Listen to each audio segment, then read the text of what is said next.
पूरी दुनिया में 90 करोड़ होने के बाद भी चंद लोगों के सामने बंधक बने हुए हैं और 70 साल से आप अपनी संस्कृति को बचाने के लिए कभी इस पे कभी उस पे भीख मांग रहे हैं। कोई आपसे डरता नहीं है। आपने दुनिया में किसी को लूटा नहीं, किसी को मारा नहीं। आपकी संस्कृति में गुलाम बनाने की संस्कृति नहीं है। उसके बावजूद भी आपकी महान संस्कृति है, लेकिन आप बौनों से बदतर हो चुके हैं। ईमानदारी यहां होनी चाहिए। सार्वजनिक मंच पे ईमानदारी का ढकोसला नहीं पीटता, जो है वो कहिए। इसलिए आप 10 रुपए, 2 रुपए, 5 रुपए, 4 रुपए, और बहुत सारे मंदिर हैं, बनते रहेंगे। मैं मंदिरों से ज्यादा मेरे लिए इंपॉर्टेंट है कि ये जो करोड़ों 90 करोड़ चलते फिरते मंदिर हैं, अगर ये ताकतवर होंगे तो करोड़ों मस्जिदों को भी मंदिर बना देंगे। जो 40,000 मंदिरों को तोड़कर जिहादियों ने मंदिर की जगह मज़ारें बना दी हैं, अगर आपका पुरुषार्थ जाग जाएगा तो आप सबको ले लेंगे, और आपका पुरुषार्थ नहीं जागेगा तो 500 साल के बाद एक मंदिर मिलेगा, आप उसका राग बजाते रहेंगे, तब तक कई मंदिर आपके समाप्त हो जाएंगे। इसलिए एक बात कहकर के अपनी बात समाप्त करता हूं। चुनाव की बात मैंने बीच में कही थी। ईमानदार हैं अगर, और आज का खाना आपने ईमानदारी के नाम से खाया है, आपने जो अन्न खाया है, आप उसकी सौगंध और उसकी कसम खुद खाइए, खुद अपने आप से खाइए और पूछिए 5 मिनट खड़े होकर अपने आप से, क्या सच में मैं ईमानदार हूं? गले में पट्टा डाल करके ताली बजा के भारत माता की जय कहने से कुछ नहीं होने वाला मेरे भाई। इसको जो लिखा है, जिस दिन उसका 1% जी लोगे, आधी समस्या सॉल्व हो जाएगी। आप खुद से सवाल पूछें कि मैंने आज इस राष्ट्र को बचाने के लिए क्या मैंने योगदान दिया।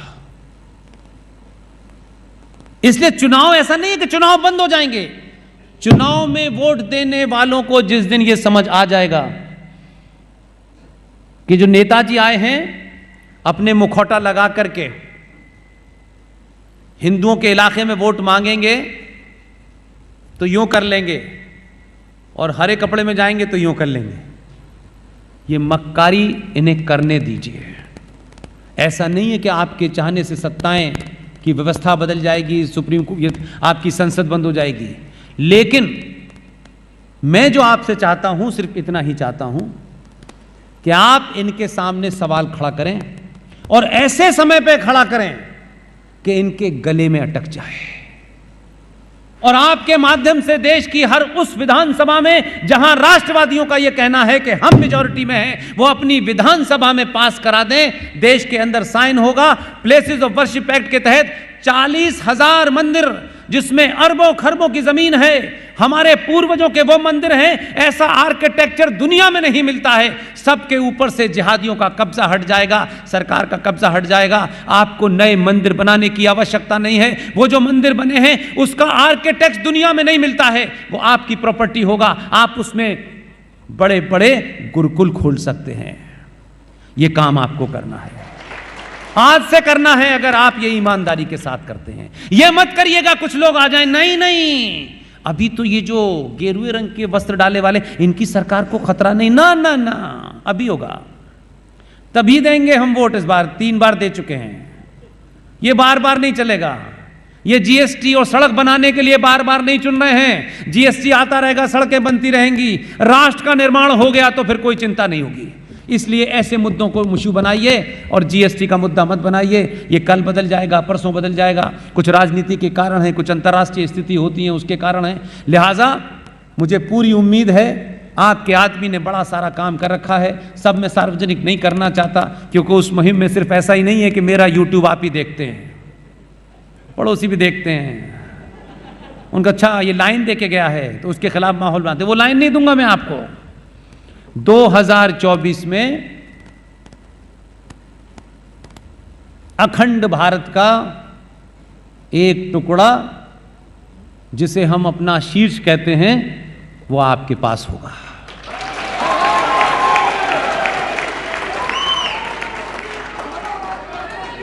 कुछ लोगों को लग रहा था माता खीर भवानी और माता शारदा के मंदिर को पाकिस्तान ऑक्युपाइड कश्मीर में अगर वो ले गए हैं तो हमारी आस्था कमजोर नहीं हुई। इसी को राष्ट्र कहते हैं। उस पाकिस्तान ऑक्युपाइड वाली जगह हमारा कब्जा नहीं है, लेकिन मां शारदा के मंदिर में आज भी दिया जलता है। आप बलूचिस्तान नहीं गए, मेरा 12 साल उस मुल्क से वास्ता पड़ा है। बलूचिस्तान में हमारी शक्ति पीठ है माता हिंगला। लोग गरीब हैं, आपकी तरह अमीर नहीं है, लेकिन माता हिंगला के मंदिर में रोज शाम को आरती होती है। यही राष्ट्र है। इसलिए देश के टूटने से मत घबराइए। राष्ट्र कमजोर होता है तब देश टूटता है। इसलिए राष्ट्र को मजबूत कीजिए। आप राष्ट्र को मजबूत करेंगे तो इंग्लैंड में जब चुनाव हो रहा था तो दुनिया की एंटी हिंदू ताकतें इकट्ठी हो गई थीं। आज की युवा पीढ़ी के लोग बैठे हैं, गूगल पे जाके सर्च कीजिए। या आपको अपनी ताकत का अंदाजा बता रहा हूं ताकि बोध हो जाए। यह बात अलग है कि 70 सालों से हिंदुओं के नेताओं ने, हिंदुत्व की बात करने वालों ने, मालूम है आपके सामने क्या सवाल खड़ा कर दिया है? आपने हॉर्स पावर का नाम सुना है? हॉर्स पावर क्यों कहते हैं? क्योंकि उसे यह बताना होता है कि ये जो कार है ये 4 हॉर्स पावर का इंजन लगा हुआ है। इसका मतलब इस कार के इंजन में 4 घोड़ों की ताकत के बराबर का इंजन है।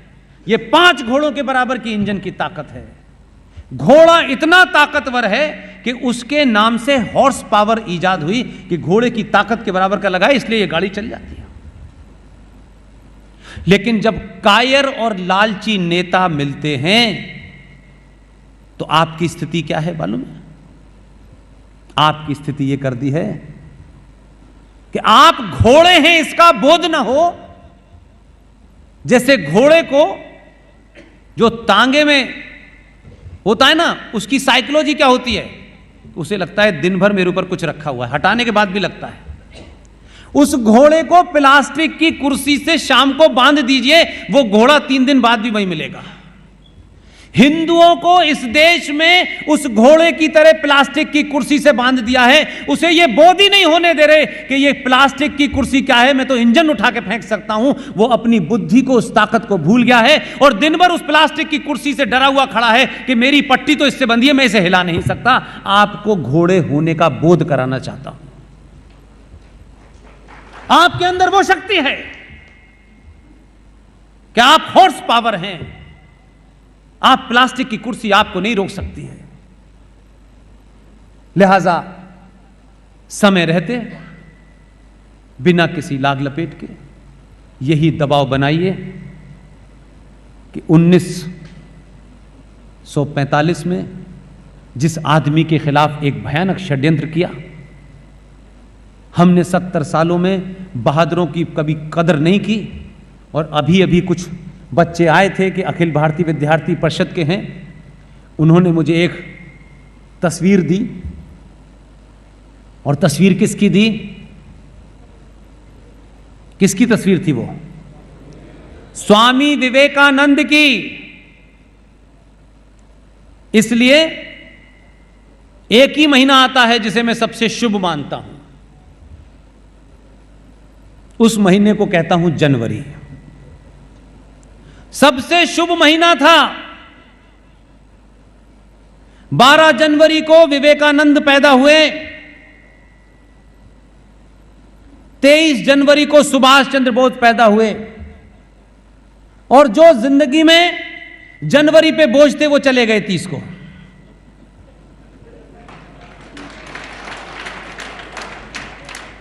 इसलिए बहादुर के बारे में बात करिए, कायरों की बात छोड़ दीजिए।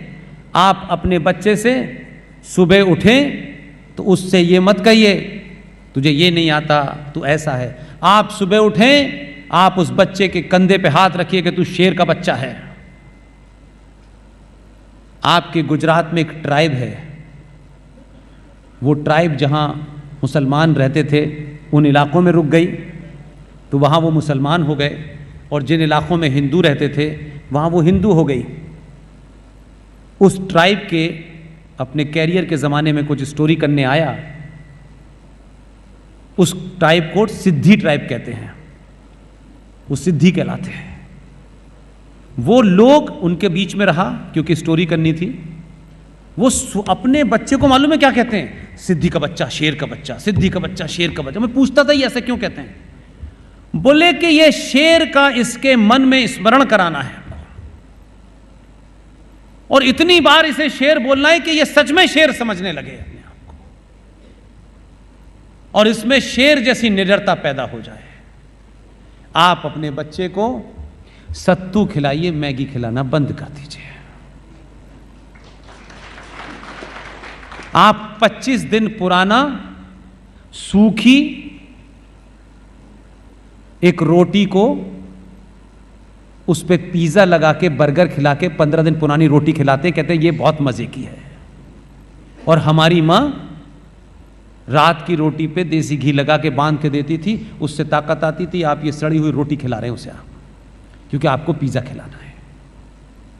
आपने एक भी संस्कार सनातन का पकड़ लिया, दुनिया में आपको कोई नहीं हरा सकता। और 14 के बाद से लोगों को लगने लगा कि सरकार नहीं बदली है, समाज बदल गया है। और इसी समाज के बदलने से पूरी दुनिया में उथल पुथल है।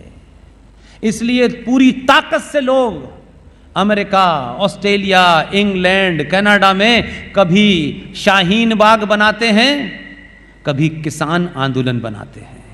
ये एक तर्क लिया जाता है, इसके पीछे की फोर्सेस देखिए। आपका आदमी इतना शातिर है कि जिन्होंने कनाडा में खड़े होकर ये कहा था कि हिंदुस्तान के अंदर किसानों के अधिकारों की लड़ाई सरकार कुचल रही है, वो पिछले 1 महीने से कनाडा में छुपा हुआ है कि उसकी पूरी की पूरी उसका राजधानी को ही भुनवा दिया है। लोग कह रहे हैं ये कैसे हुआ कि जो आदमी दिहाई दे रहा था भारत में किसानों की, वो उसके अपने ही घर में किसानों ने ऐसा घेरा है कि 1 महीने से अंदर है। लोगों को पता ही नहीं है कि आपका एनएसए कब गया था, कब आया। इसलिए चाणक्य पैदा कीजिए, चाटुकार पैदा मत कीजिए। यह देश चाणक्य का है,